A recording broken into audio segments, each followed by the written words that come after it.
पे तो इंक्वायरी हो नहीं रही।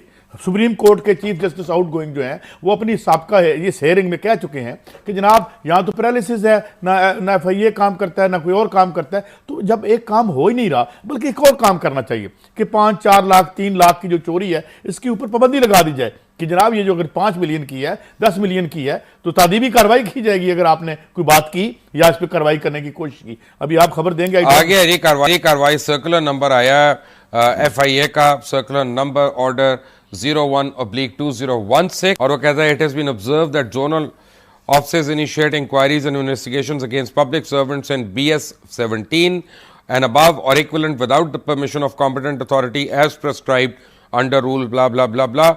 It is directed to follow the aforesaid rule strictly for registration of inquiry in case against public servants or equivalent.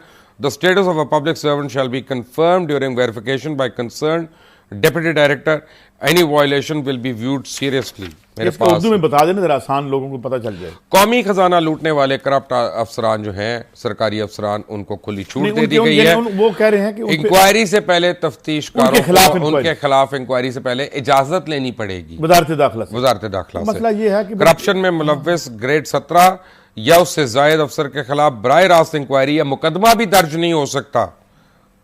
तो बस ठीक है। तो देखें what this is the state of affair. इस तरीके से जो हालात हो रहे हैं, हम एक लाफिंग स्टॉक बने हुए हैं पूरी दुनिया में। हमारे यहाँ जो रोज लड़ाइयाँ हो रही हैं, दोनों जो एपेक्स जो हमारी पार्टीज हैं पार्लियामेंट में बैठी हुए हैं, सब एक दूसरे को मैं पहले भी कहता हूँ सिद्ध के दिल से बदयानत तस्वर करते हैं। रिजवान अब्बासी साहब अस्सलाम वालेकुम एंड वेलकम टू खरा सच वंस अगेन।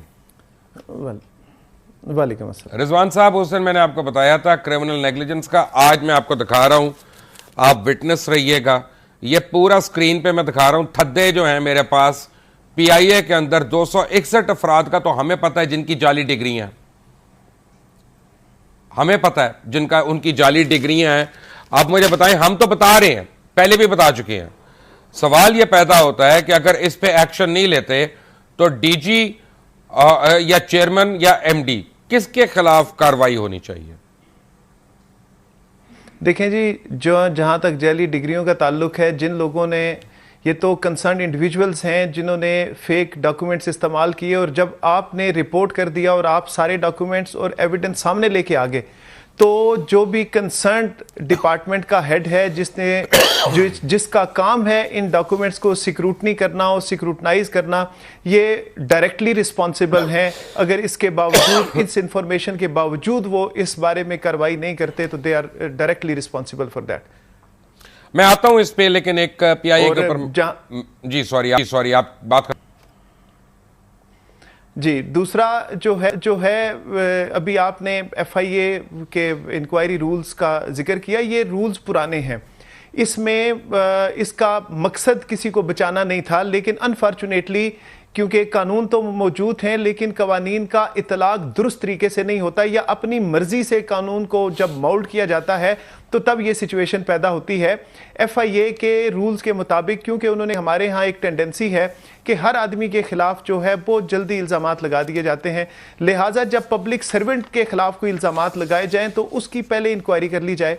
लेकिन अनफॉर्चुनेटली एक लैप्स ये है कि इंक्वायरी का कोई टाइम पीरियड मुकर्रर नहीं है और जहां पे इन्होंने कार्रवाई करनी होती है वहां पे तो 2 दिन में इंक्वायरी कंप्लीट होकर FIR लॉन्च हो जाती है, लेकिन जहां पे बचाना होता है किसी को तो under the garb of said inquiry वो फिर अनएंडिंग एक प्रोसेस जारी रहता है और क्या कहा जाता है कि जी इंक्वायरी कंप्लीट। चलो मुझे एक और बात बताएं, आप क्योंकि माहिर वकील हैं, माहिर कानूनदान है, तो मुझे एक बात बताएं कि गुजरात के हल्का NA 107 से मुंतखब होने वाले NA जो हैं चौधरी आबिद रजा, 1988 में आबिद रजा को साबिक MP और सिटी नाजिम